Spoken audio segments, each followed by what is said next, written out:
평안하리니 항상 기쁘고 복이 되겠네. 영원하신 팔에 안기세 주의 팔에 영원한 팔에 안기세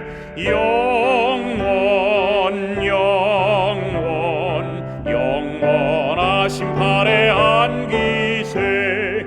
날이 갈수록 주의 사랑이 두루 광명하게 비치고 전국 가는 길 편히 가리니 영원하신 팔에 안기세 주의 팔에 영원한 팔에 안기세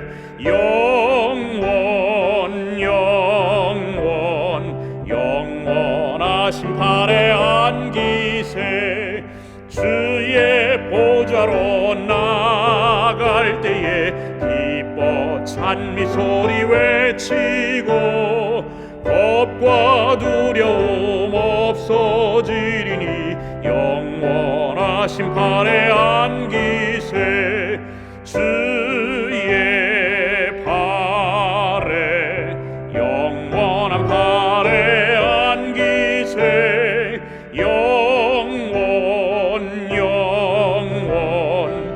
영원하신 팔에 안기세.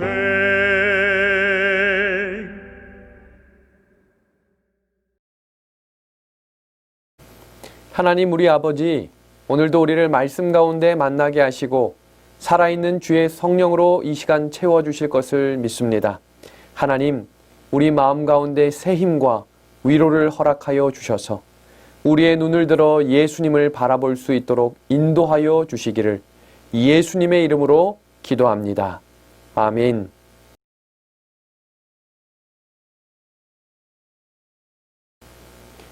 이 예언의 말씀을 읽는 자와 듣는 자와 그 가운데 기록한 것을 지키는 자는 복이 있나니 때가 가까움이라. 우리는 지금 이 시대의 시세를 알아야 합니다.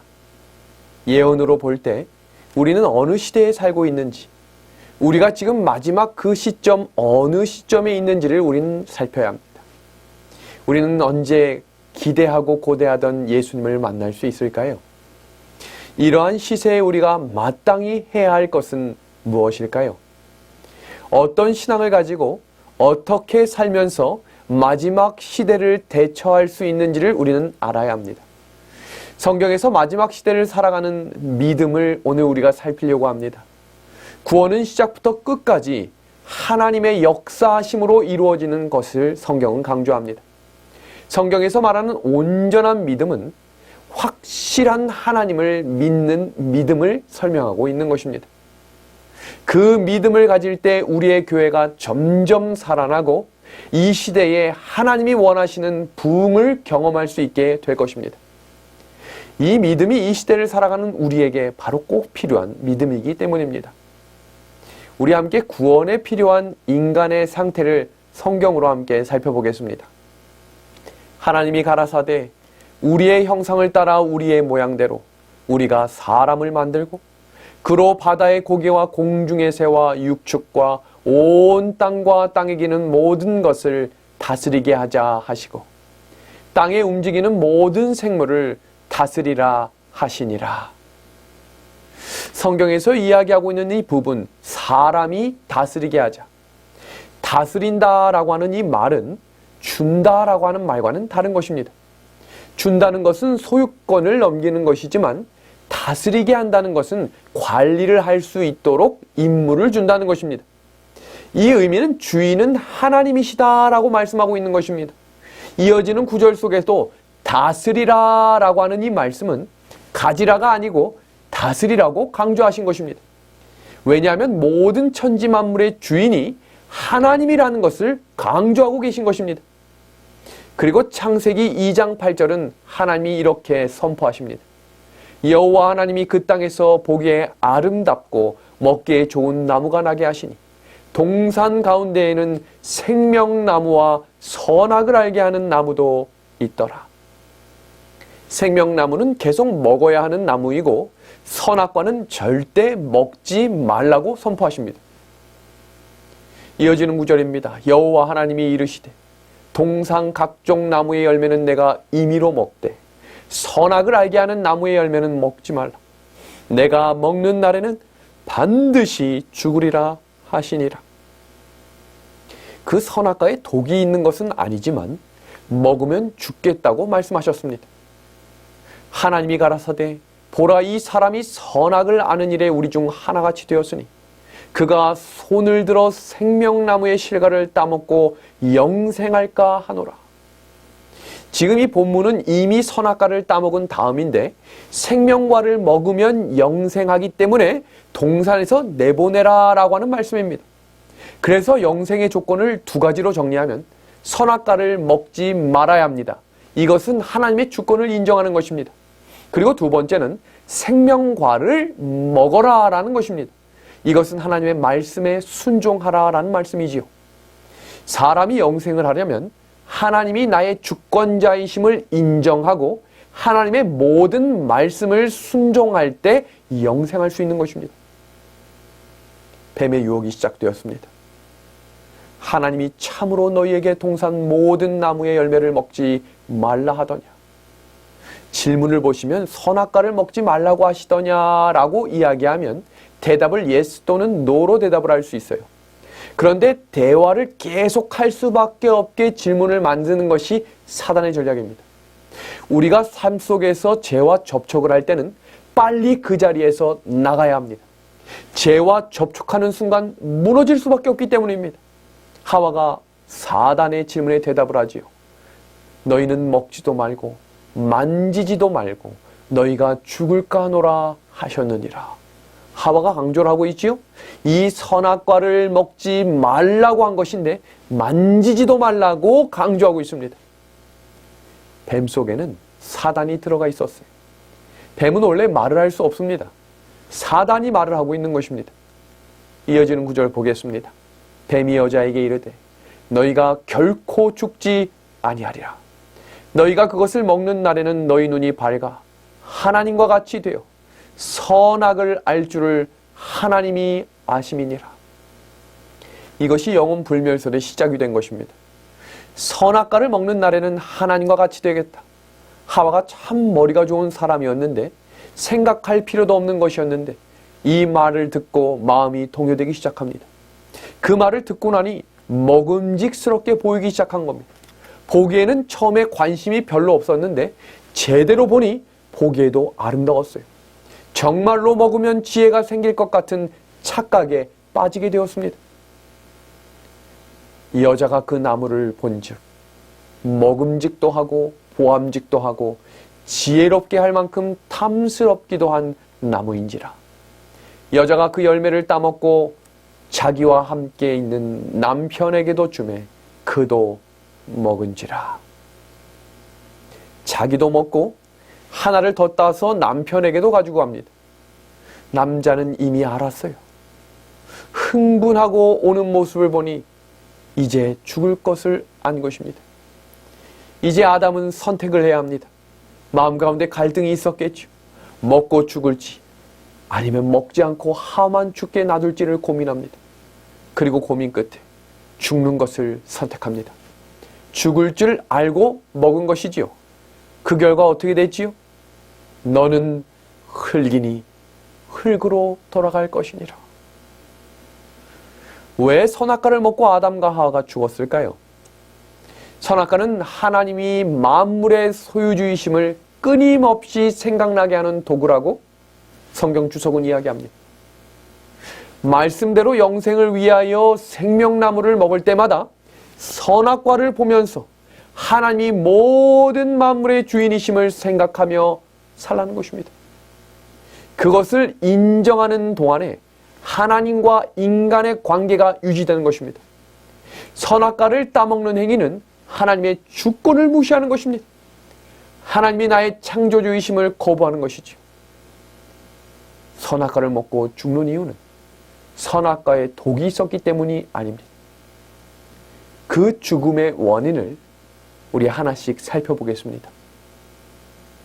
성경에 하나님의 이름을 이야기할 때 여호와라고 이야기합니다. 이 여호와라고 하는 뜻은 스스로 있는 자라는 뜻입니다. 아무 것에도 의지 않는 분, 그분이 바로 생명의 근원이시다라고 설명하는 것입니다.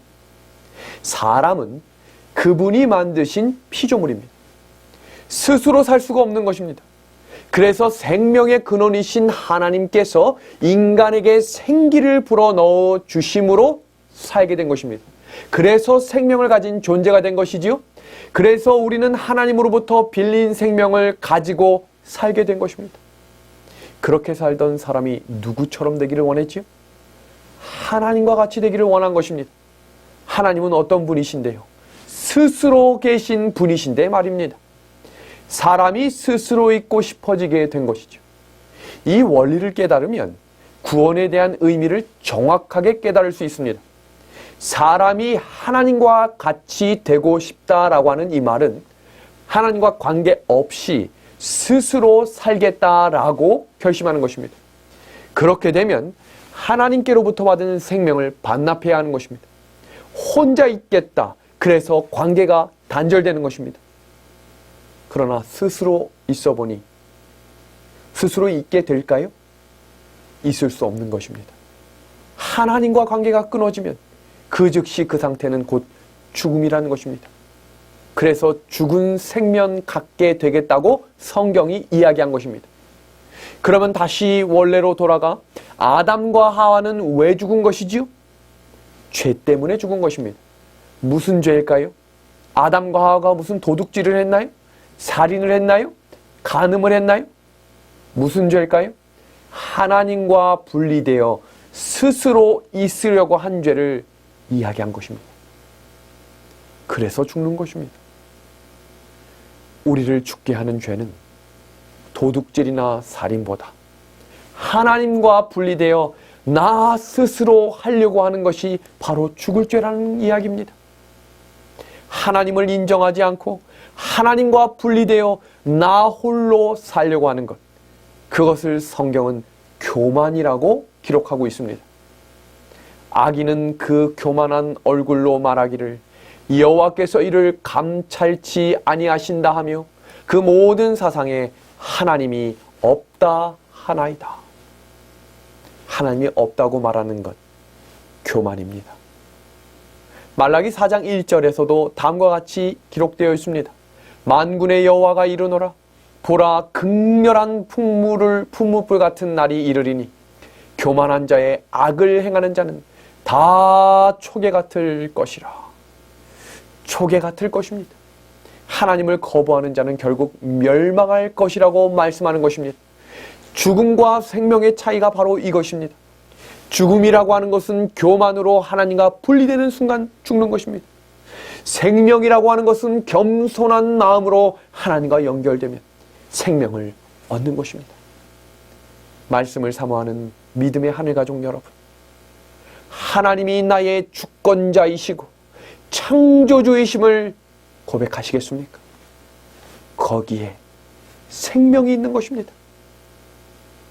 마지막 시대에 절실히 필요한 온전한 믿음이 무엇일까요? 히브리서 11장 6절은 우리에게 이렇게 권면합니다. 믿음이 없이는 하나님을 기쁘시게 하지 못하나니 하나님께 나아가는 자는 반드시 그가 계신 것과 또한 그가 자기를 찾는 자들에게 상 주시는 이심을 믿어야 할지니라. 무슨 상을 이야기하는 것이지요? 영생의 상급입니다. 제가 지금 두 가지의 질문을 한번 해보겠습니다. 이 두 가지 질문에 대한 답변에 따라 우리의 구원의 결과는 확실하게 구별될 수 있는 것입니다. 하나님이 살아계심을 믿으시나요? 하나님이 자기를 찾는 자들에게 상 주시는 이심을 믿으시나요? 이것을 믿는 믿음이 성경에서 말하고 있는 온전한 믿음이요, 바로 믿음으로 말미암는 의라고 성경은 이야기합니다. 하나님이 아브라함에게 자식을 준다고 하셨을 때 그 상황과 환경은 자식을 가질 수 없는 상황임에도 불구하고 아브라함은 말씀을 믿었습니다. 아내였던 사라도 도무지 수태할 수 없는 할머니였지만 하나님의 말씀을 믿었습니다. 그래서 성경은 아브라함이 여호와를 믿으니 여호와께서 이를 그의 의로 여기셨다라고 말씀하고 있는 것입니다. 하나님을 믿을 때 그것을 의로 여겨주시는 이유는 하나님의 능력과 완전하심을 붙잡고 전진하기 때문입니다. 이 믿음은 반드시 성장하게 되어 있습니다. 아브라함이 이런 믿음을 갖고 살았기 때문에 그의 생애 속에 부족함이 있고 실수도 많았지만 외아들 이삭을 번제로 바치는 시험도 통과하는 믿음으로 성장하게 된 것입니다. 하나님의 능력을 온전히 믿는 믿음으로 성장한 것입니다. 로마서 1장의 말씀을 보겠습니다. 복음에는 하나님의 의가 나타나서 믿음으로 믿음에 이르게 하나니 기록된 바 오직 의는 믿음으로 말미암아 살리라 함과 같으니라. 믿음의 가족 여러분, 우리 모두 이 말씀에서 가르치고 있는 믿음으로 돌아가야 하지 않을까요? 믿음은 한자리에 가만히 머물러 있는 것이 아닙니다. 주께서 인도하시는 섭리로 주시는 삶의 경험을 통해 계속해서 전진해 나가는 것입니다. 믿음은 반드시 진리 위에 세워져야 하는 것입니다. 믿음은 다른 것을 믿는 것이 아니라 하나님의 말씀을 믿는 것이기 때문입니다. 진리를 정확하게 이해하지 못하면 하나님의 말씀과 상관없이 내가 갖고 있는 경험과 감정을 따라 걸어가는 것입니다. 오늘날 많은 사람들이 성경은 성경대로 믿고 나는 내 삶은 내 뜻대로 내 길을 걸어갑니다. 그러나 이런 믿음은 성장할 수 없는 것입니다. 믿음은 하나님께 묻지 않고 순종하는 것입니다. 왜 그럴까요? 하나님이 온전하시며 완전하시다는 것을 믿기 때문입니다. 하나님이 실수하지 않으시는 분임을 확신하기 때문입니다. 그래서 하나님의 말씀을 순종하는 것이 가장 행복하고 유익하다는 것을 믿기 때문에 순종하는 삶을 살아가는 것입니다. 예수님께서 이런 믿음에 대해 강조하셨습니다. 예수께서 이르시되 내 마음을 다하고 목숨을 다하고 뜻을 다하여 주 너희 하나님을 사랑하라 하셨으니 이것이 크고 첫째 되는 계명이요. 이것이 예수님이 우리에게 기대하는 믿음입니다. 예수님께서는 우리가 마음을 다하고 목숨을 다하고 뜻을 다하여 주님 앞에 나오기를 기대하십니다. 그렇게 할 때 우리를 믿음에서 믿음으로 인도하시는 것입니다. 오늘날 많은 교회들은 우리의 신앙은 이런 신앙에서 멀리 떠났습니다. 많은 사람들이 진리를 머리로만 이해하고 동의하고 입으로만 믿는다고 말하는 믿음을 생각하며 강조합니다. 그런데 이런 문제를 가지면 어떤 문제가 생길까? 하나님의 말씀과 뜻대로 살지 않습니다.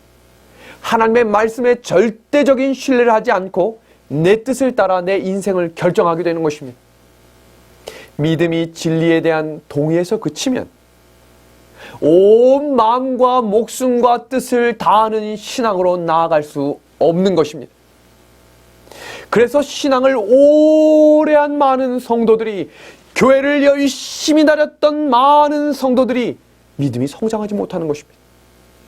조금만 손해가 생기면, 조금만 희생이 생기면, 조금만 헌신하는 일들이 많아지면 금방 말씀을 떠나게 되는 것입니다. 왜냐하면 세상의 길로 나가 손해보지 않는 길로 내 뜻을 따라 나가기 때문입니다. 그러나 그 입술로는 나는 예수님을 믿는다, 나는 여전히 구원을 가지고 있다라고 말할 것입니다. 성경은 그것을 자기를 속이며 자기 기만이라고 말하고 있습니다. 사도 바울이 말하는 믿음의 길을 함께 보겠습니다. 너희 자신을 종으로 내주어 누구에게 순종하든지 그 순종함을 받는 자는 종이 되는 줄을 너희가 알지 못하느냐? 혹은 죄의 종으로 사망에 이르고 혹은 순종의 종으로 의에 이르느니라.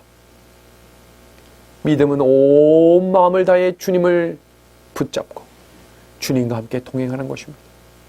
하나님은 완전하고 능력의 하나님이라고 믿기 때문에 온전한 신뢰를 가지고 따라가는 것입니다. 성경에서 말하고 있는 온전한 믿음은 믿는 것에서 그치지 않아야 한다고 말하는 것입니다. 왜 그럴까요?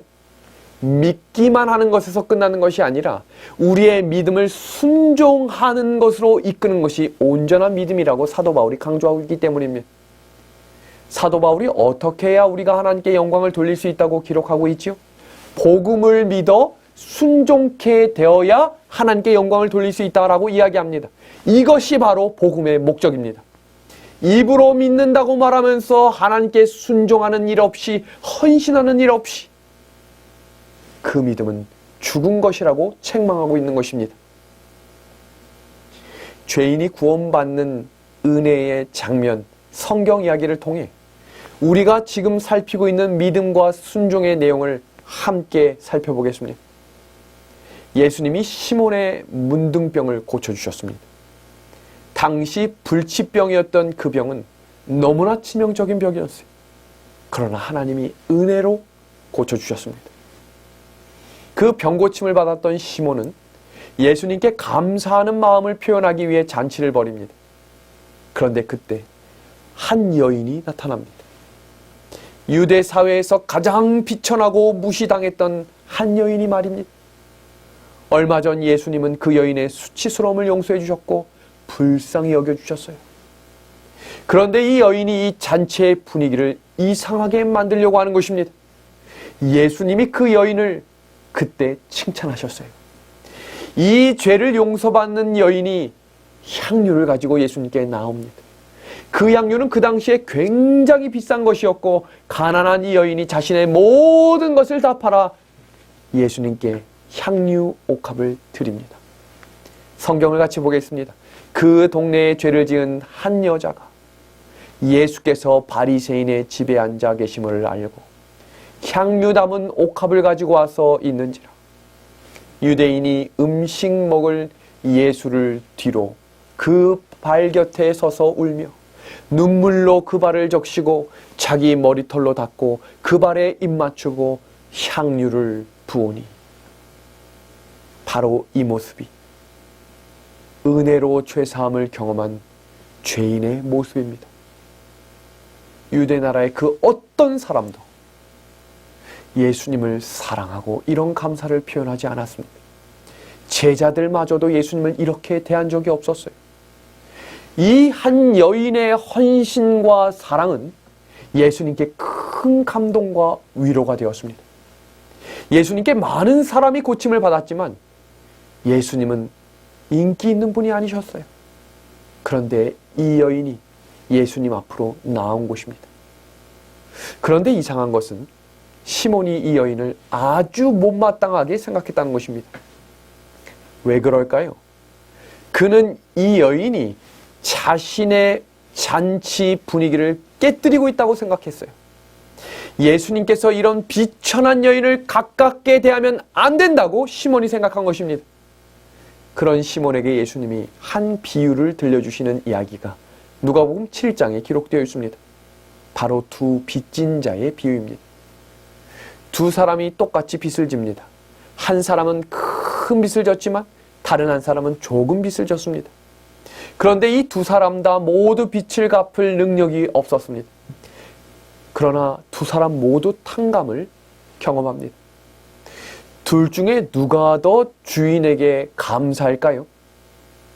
분명히 많이 탕감을 받은 사람일 것입니다. 하나님께 큰 죄를 용서받았다고 믿는 사람은 예수님께 크게 사랑하고 감사함을 전한다는 것입니다. 죄를 사함받는다는 것이 무슨 의미일까요? 죄값인 사망을 치르지 않고 사형을 면하게 되었다는 것입니다. 한 사람이 사형을 감면받았다고 생각을 해보세요. 말할 수 없는 감격과 감동이 터져나오지 않을까요? 죄사함을 받은 사람이 이런 감동과 기쁨과 감격이 터져 나오는 것이 정상입니다. 예수님이 이 비유를 말씀하신 후에 그 여인에게 세상에서 들을 수 없는 가장 귀한 칭찬을 말씀하십니다. 이러므로 내가 내게 말하노니 그의 많은 죄가 사하여졌도다. 이는 그의 사랑함이 많음이라. 사함을 받은 일이 적은 자는 적게 사랑하느니라. 죄를 적게 사함받은 자는 예수님을 적게 사랑하게 된다는 말씀입니다. 죄사함의 감격이 무엇인지 모를 때 우리의 삶에는 감사함이 사라질 것입니다. 그러나 죄사함의 경험을 깨닫게 될 때 우리는 옥합을 깨뜨린 여인의 경험을 하게 될 것입니다. 오늘 이 말씀을 들으며 우리의 삶에 허락하신 그 넉넉한 은혜와 사랑에 하나님께 옥합을 가지고 가 여인의 경험을 우리의 삶에도 경험하게 되기를 간절히 소망합니다. 이어지는 성경 말씀을 같이 보겠습니다. 이에 여자에게 이르시되 내 죄사함을 받았느니라 하시니 예수께서 여자에게 이르시되 내 믿음이 너를 구원하였으니 평안히 가라 하시니라. 이것이 바로 믿음으로 구원받는다는 복음의 경험입니다. 유대 나라에서 비천하고 무시받았며 살았던 이 여인은 자신의 수치스러운 생애를 예수님께서 용서해 주시는 은혜를 경험합니다. 그리고 그 용서를 온 마음으로 믿음으로 받아들였습니다. 그 용서에 대한 기쁨과 감사함이 자신도 모르게 터져 나오는 것입니다. 그 마음을, 온 마음을, 감사의 마음을 향유 옥합에 담은 것입니다. 그 모습을 보시고 예수님은 내 죄사함을 받았다고 말씀하신 것입니다. 오늘 주님께서 이 말씀을 듣고 있는 모든 성도들에게 내 죄사함을 받았다고 말씀하십니다. 그러면 이제 어떻게 하시겠습니까? 마태복음 26장 13절에는 이 성경의 이야기를 다시 한번 강조하며 이렇게 예수님께서 말씀하십니다. 내가 진실로 너희에게 이르노니 온 천하에 어디서든지 이 복음이 전파되는 곳에서는 이 여자가 행한 일도 말하여 그를 기억하리라 하시니라. 예수님께서 유대의 가장 비천한 여인의 모습을 복음의 모본으로 제시하며 복음이 전해지는 곳곳마다 이 이야기를 전해달라고 제자들과 사람들에게 요청하신 것입니다. 왜 예수님이 이렇게 말씀하셨을까요? 왜 이 여인의 경험이 지금 이 시대까지 우리에게 전해지게 하신 것일까요? 이 기별 안에 참된 진리의 복음이 들어있기 때문입니다. 복음이 전해지는 곳마다 이 여인의 이야기가 설명되어야 한다고 예수님이 말씀하신 것입니다. 구원의 경험은 성령께서 우리의 마음을 사로잡는 데서부터 시작되는 것입니다. 옥합을 깬 여인처럼 죄를 애통해하는 믿음을 가진 성도들이 이 경험에 들어가게 될 것입니다. 이것은 공로나 행함으로 되는 것이 아니에요. 자신을 하나님께 온전히 바치는 것은 나에게 주신 구원의 복에 감사함으로 드리는 헌신이라는 것입니다. 우리가 정말 죄를 용서받았다면 우리 자신을 하나님께 드리게 되는 것입니다. 성령이 사람의 마음을 사로잡을 때 거기에 생애의 변화가 일어나는 것입니다. 죄악을 품은 생각은 사라지며 불의를 버리게 되는 기쁨을 경험하게 될 것입니다. 기쁨이 슬픔을 대신하게 될 것입니다. 사람이 자신을 하나님께 온전히 드릴 때 구원의 참된 복을 경험하게 주실 것입니다. 바로 그때 인간의 눈으로 볼 수 없는 한 능력이 하늘로부터 내려와 하나님의 형상대로 새로운 피조물의 경험을 하게 되는 것입니다. 이것이 성경 요한복음 3장에 이야기하고 있는 거듭남의 경험입니다. 죄사함의 경험입니다. 변하지 않는 신실하신 하나님의 선하심과 예수님의 십자가의 온전한 사랑으로 우리는 세상에서 가장 값비싼 공짜 선물인 구원을 받았습니다. 이 구원은 누구도 값으로 살 수 없는 온전한 은혜로 주신 것입니다.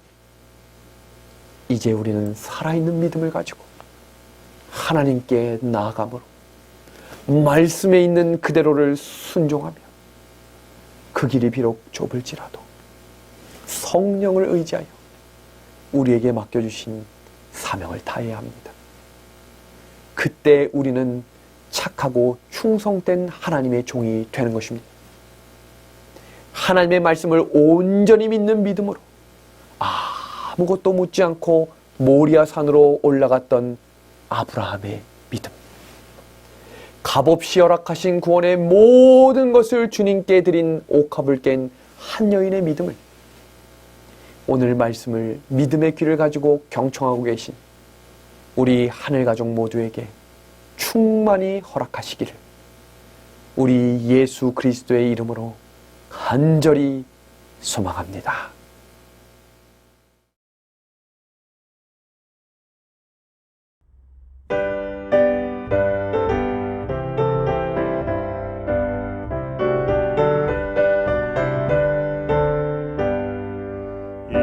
은혜 아무 증거 아니 보여도 믿음만을 가지고 선을 걸으며 이 귀에 아무 소리 아니 들려도 하나님의 약속 위에 서리라.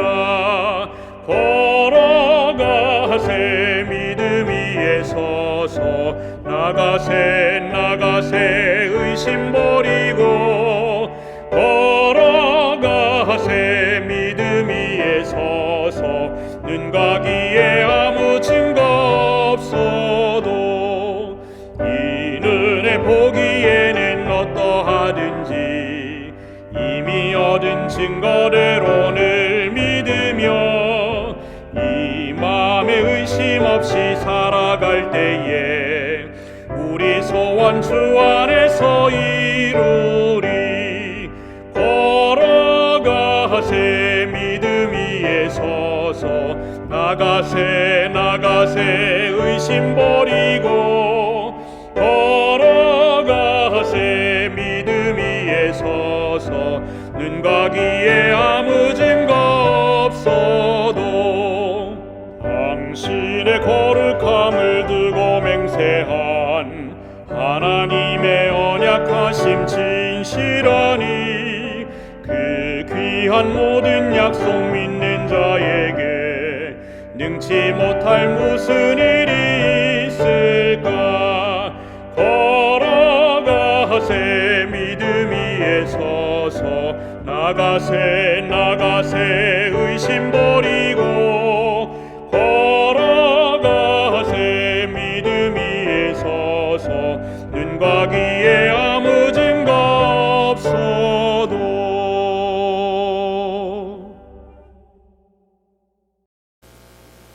기도하겠습니다.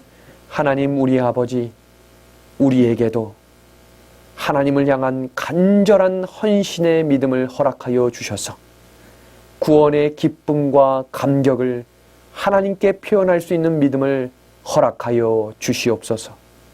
예수 그리스도의 이름으로 간절히 기도하옵나이다. 아멘.